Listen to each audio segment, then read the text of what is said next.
Hi everyone. So today we're going to finish up the Vietnam War with section 4 of chapter 33. There are only 14 slides, so it shouldn't take too long.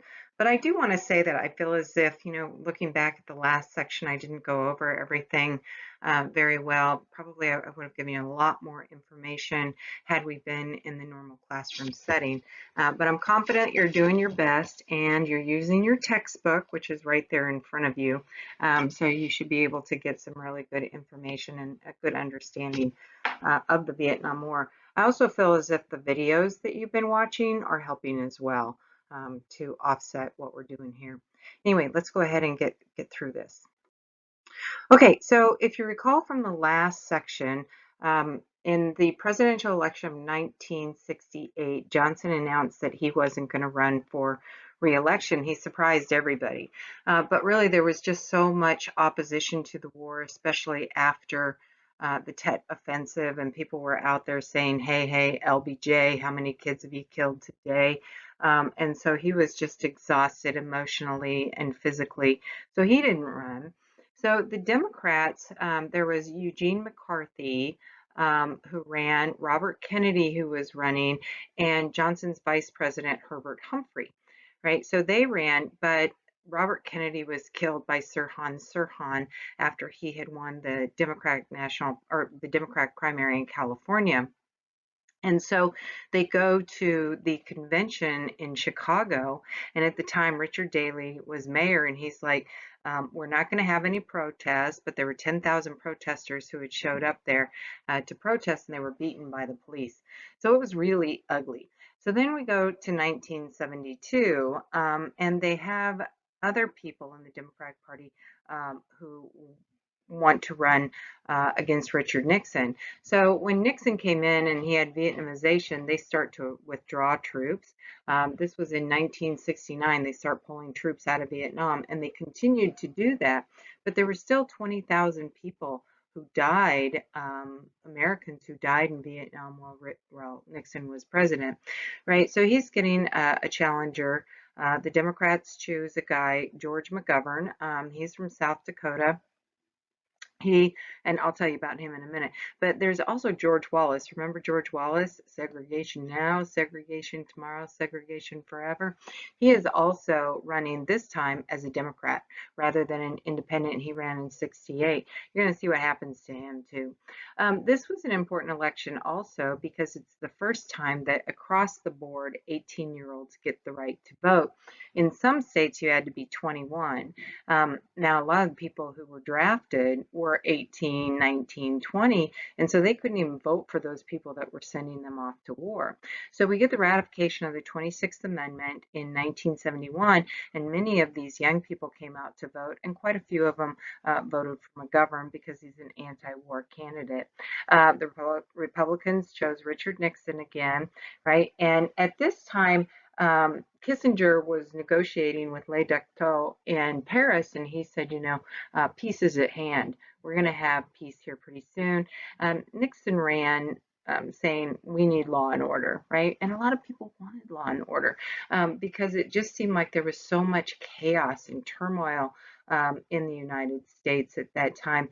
And sociologists say that people really seek stability. They want stability, and so Nixon was playing into that. He ends up winning by a huge landslide. I'll show you in just a minute. It actually wasn't that many votes, but state by state it was a lot.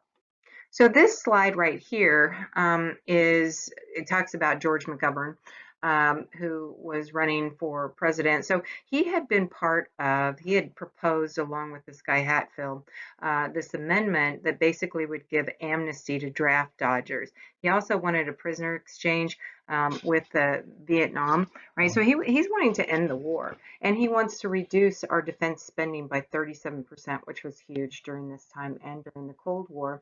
McGovern, he was very liberal. He supported the Equal Rights Amendment, and he was also a veteran of World War II, from what I understand, a highly decorated hero of World War II, and he was a history professor. He got some support, but kind of in the middle of his campaign, he switched his presidential candidate his running mate, it was Thomas Eagleton, but then he switched over to Sergeant Shriver. The thing is, what a lot of people didn't know at the time is that there was a scandal that was brewing. Apparently, people who wanted to reelect Nixon for president had broken into um, Thomas Eagleton's psychiatrist's office. They exposed the fact that he had had this mental breakdown. They had broken into Daniel Ellsberg's psychiatrist's office. They had spied on the Democratic National Headquarters. And so all of this was going on at this time. This whole scandal is going to become known as Watergate, right? So this is going on at this time. But once it was exposed that Eagleton had had a mental breakdown, then McGovern, he chooses a different vice president. He chooses a guy by the name of Sergeant Shriver. Sergeant Shriver had married the sister of John F. Kennedy. This is Maria Shriver's father. She was a famous reporter who ended up marrying Arnold Schwarzenegger. They used to be in the news all the time, but not so much anymore. Okay, so he seemed like he kind of flip-flopped. So he looked a little weak as a result of that. You watched a video about that too. All right, and then this is George Wallace, and he's in the hospital bed. He's in the bed because he was shot during the 1972 presidential election. So anyway, you may remember him. He was the governor of Alabama who wouldn't allow the march to take place from Selma to Birmingham, and then we get Bloody Sunday and everything else. But anyway, he decided that he was going to run. He wants to send a message to Washington, right? So he ran for president a lot. And you can see up there 64, 68, 72, 76. And he had been governor of the state of Alabama forever, right? He first won, I think, in 61. And then, so that means he would have left office in like 81, 82. Right, from when he was governor. These are the years that I think that he ran or something. You saw a video on that as well. He's also famous, remember, segregation now, segregation tomorrow, segregation forever. But anyway, he's given a speech on the campaign trail, and he is in Maryland, and some guy comes out of the crowd and shoots him at pretty close range, not once, twice, three times, but 5 times, and McGovern survived. He is going to be paralyzed, though. And then after that, there's some reports that he had kind of like a come to Jesus moment where he, he looked at things differently and he wasn't a white supremacist or a racist anymore.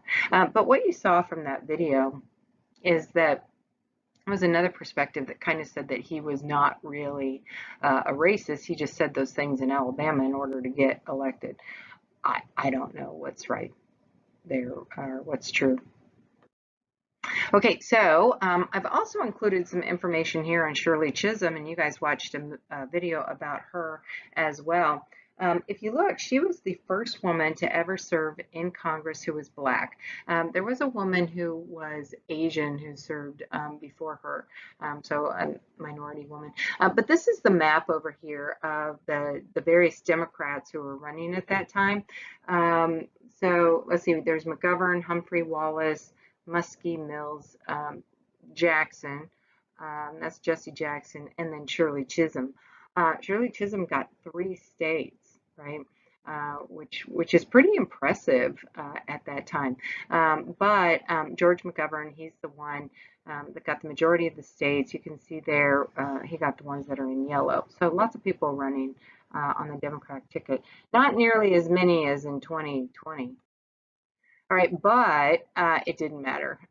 Nixon won by a landslide. As a matter of fact, he got every state except for Massachusetts, and you can see that up there.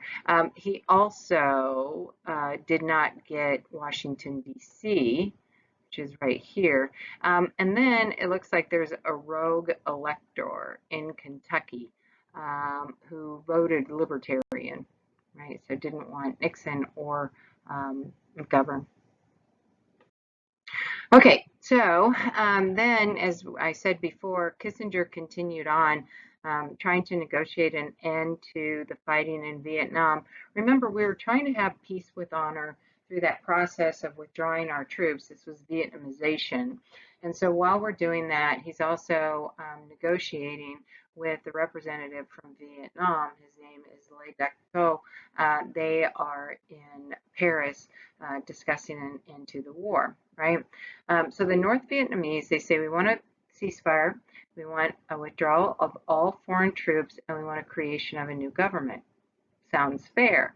Nixon refused because what he had done is he had secretly promised Diem Phan Thu, who was the president of South Vietnam after Diem was deposed, that we would support his government. There was no way that we could do that, right? So anyway, at this time, so what he does, rather than reducing the war or de-escalating it, he escalates it. He believed that if he was more assertive and more aggressive, then that might force the North Vietnamese to kind of come to terms and do what we want, right? So they start increasing the amount of bombs on the North to 40,000 tons.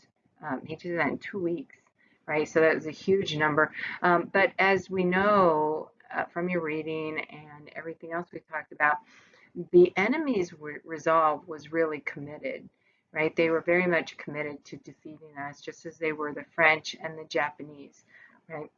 So they were really strong-willed. So that didn't work. You're going to see, though, had we taken this plan, it would have been much better than the one of 1973 that we're going to talk about in just a sec. Okay, so the talks resumed then in January of 1973, right? Here, there's a ceasefire. We agreed to withdraw our troops, but now in 1973, not 1972, we have to aid in rebuilding Vietnam. So that meant some funding was going to go to Vietnam for that. There's also going to be a prisoner exchange. This was a huge deal, and we'll talk about that in the next chapter.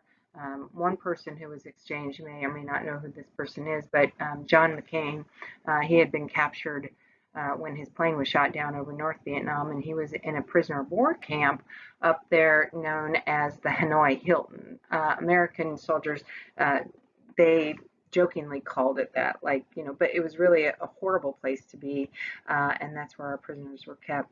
So there's really no talk in this agreement about the political future, right?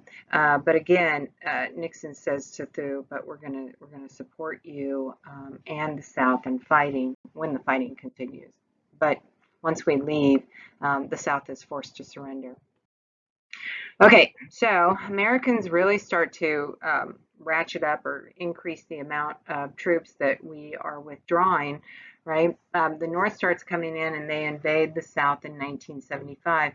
There are a couple images here. One of them is quite famous. A lot of people mistakenly say that this is our embassy in Saigon, but actually it's not. It's an apartment building, I think like right across the street. So this is a Huey helicopter and it lands the skids right there on the top of this building, and these people are being evacuated. You just have helicopter after helicopter coming in, and a lot of these people were Vietnamese people, South Vietnamese people who were aiding us, and they wanted to get out because the fear was that once the North came in, they would be severely punished for what had happened. And, we have this tendency to think of the North as these victims, but they were really brutal to us. And I mean, it was an ugly war all around. A lot of people were brutal, right? To us, to the South Vietnamese, and to some North Vietnamese, right? So a lot of bad things happened. So anyway, we are kind of aiding these people in the evacuation. The U.S. troops evacuate 120,000 Vietnamese from there. There's Operation New Life. There's also Operation Baby Lift, so getting some children out as well, right? But as the North comes in, they surround Saigon, and Thu and his government is forced to surrender April 30th of 1975. So what many people thought is that what we're going to get then was the domino theory and all these other countries were going to fall to communism. That never happened, right? There was a lot of squabbling amongst many of the nations in the area there. And Vietnam wanted to come in, or China wanted to come in and control Vietnam, and so there was hostility between them too. right? So what we were fearful of and why we were there and why 58,000 Americans lost their lives never happened. Okay, so if you look at it, here are the numbers. Notice here it says it's killed in action, wounded in action, missing in action, and then a CIA is captured in action. So your textbook says that there are 58,000, roughly a little bit more, troops that were killed there. That number is accurate. There's a footnote on this number here. These are the ones who are killed with direct action, right? So others were killed from other instances that occurred as a result of the Vietnam War. So those are our troops. And then the ARVN, this is the Army of the Republic of Vietnam. That was South Vietnam. So they lost significantly more than we did, right? South Korean government was in there. Australia was there. Thailand was there. New Zealand. But then we get to the very bottom. This is the North Vietnamese Army and the Viet Cong. It's estimated that about 1 million of them were killed. And a lot of people were wounded. Missing in action, we don't know. And then captured, we captured about 26,000 of them. So you can see over here to the left, too, it talks about a casualty is anybody who's removed from combat. So it could be a death or it could be an injury, right? So there are 185,000 South Vietnamese military deaths. That differs from this chart here, so that's a discrepancy in your textbook. But then again, we're talking about military deaths as opposed to deaths caused from other things. Roughly 1 million North Vietnamese and Viet Cong. There were a lot of orphans as well, 800,000. A lot of people are disabled, right? Another thing that devastated the people in Vietnam and our soldiers was the fact that there are illnesses and cancers that were caused by the chemicals that were used there for the defoliants, especially Agent Orange. And you would know that because you already had to watch that video, right? Okay, so this is Lele Hyslop, and she writes about what it was like to grow up in Vietnam during constant warfare. So she was born in 1949. This was after World War II, but the French were in there. And so she's talking about what it was like to grow up when there's the resistance to the French and the French were fighting there. She was even captured by the South Vietnamese government. Remember, under Diem's government, they were very oppressive to anybody who opposed them. And she was arrested when she was 14 years old, right? She escaped. She did a number of odd jobs. She ended up marrying an American. She immigrated here to the United States. And she would see scenes on TV, as it talked about in your textbook, of Vietnam. And she just found it very upsetting. And so she ended up writing this book, When Heaven and Earth Change Places, talking about her experiences, as a child growing up in Vietnam.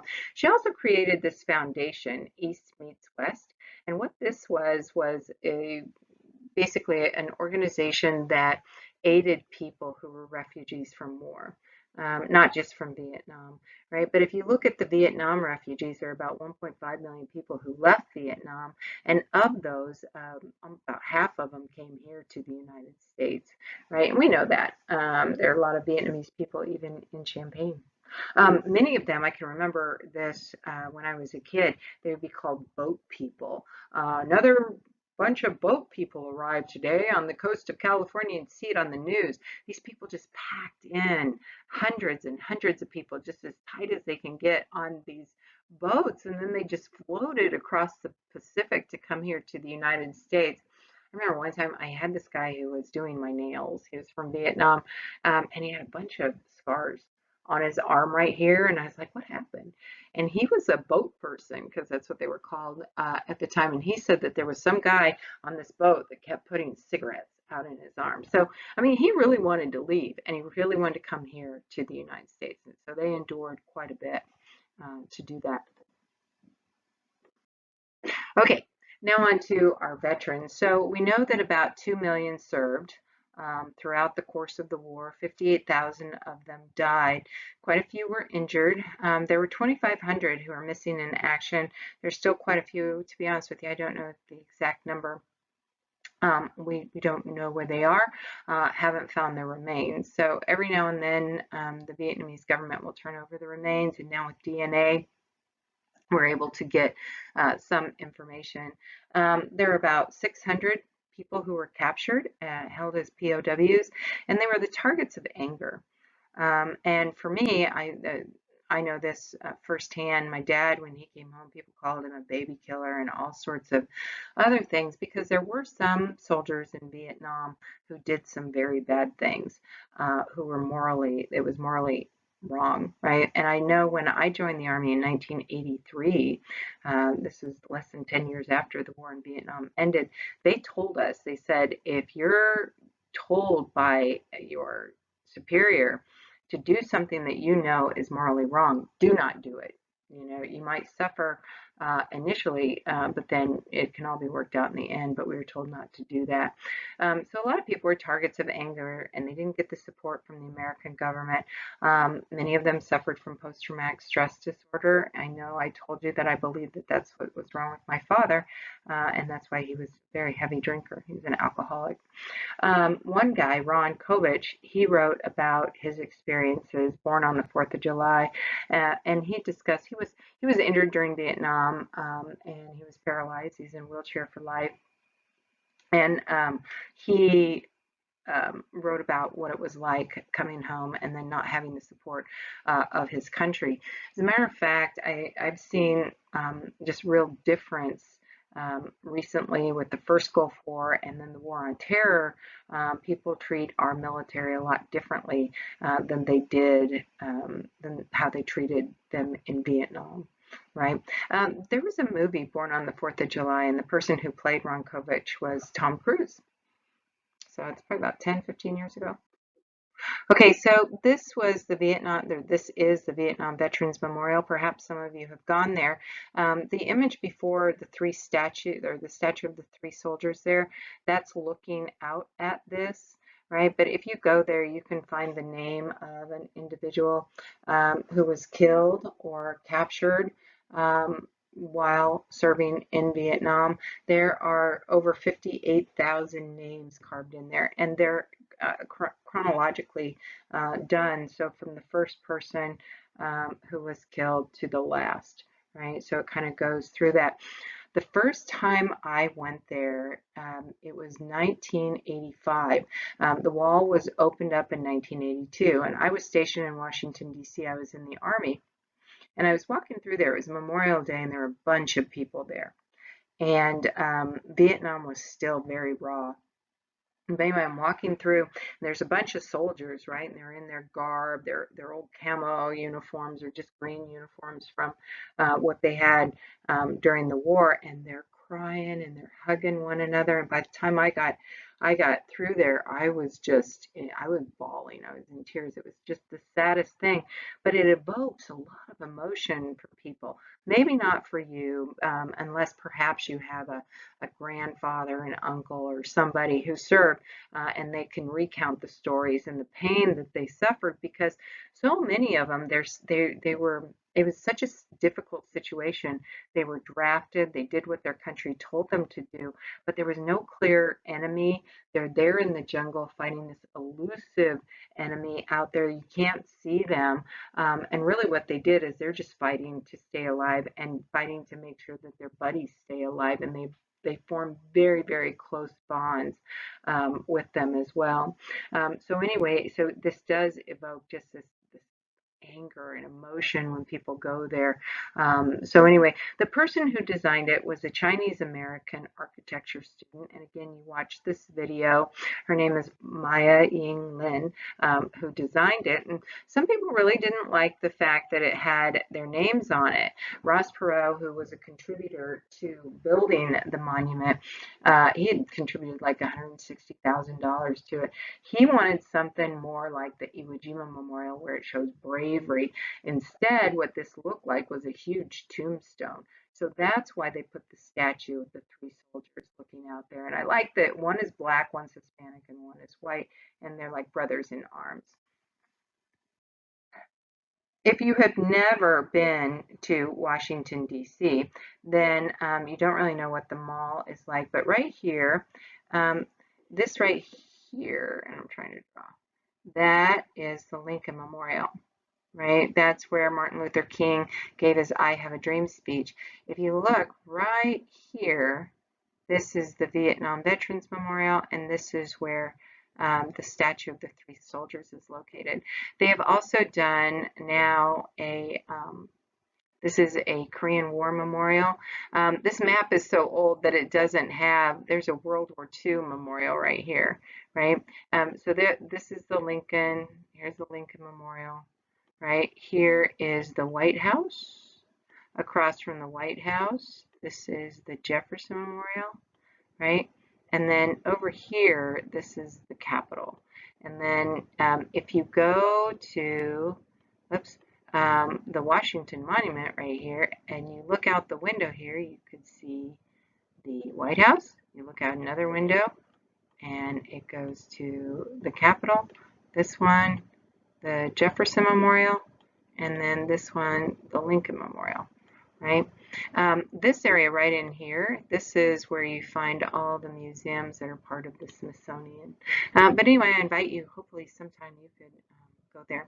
All right, thanks for listening. I'm going to post this and also Kahoot so that you can practice for the test and then the test this week. And you also have two video quizzes and a quiz over section 4. All right, thanks a lot. Bye.